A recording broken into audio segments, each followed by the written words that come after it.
আমি জাহান্নামী হলে বাকি সব মানুষ বাইচা গেলে আমার কি লাভ? হ্যাঁ, তাইলে হাসরের ময়দানে যদি আল্লাহর নবী সাল্লাল্লাহু আলাইহি ওয়াসাল্লামকে আল্লাহ তাআলা বলে, বন্ধু সকলকে জান্নাত দিলাম একজনকে ছাড়া, আর সেই একজনের নাম যদি হয় আনিসুর রহমান, তো বাকি সবাই জান্নাতে গিয়ে আমার কি লাভ?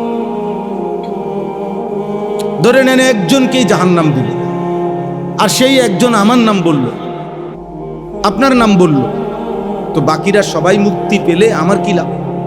এ কথা তখন বলবেননি, যে বলতে পারবেনি কেউ, যাক আমি নইলে জাহান্নামে জ্বললাম আর কি অনন্তকাল, বাকি মানুষ তো জান্নাত।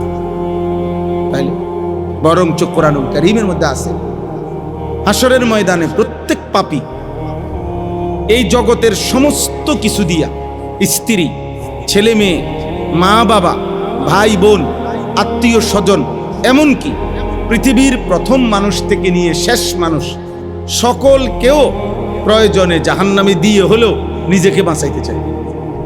বলবে আল্লাহ প্রয়োজনে সকলকে জাহান্নামে দেন, শুধু একটা লোকরে বাঁচায় দেন, আর সেই একজন যেন আমি হই।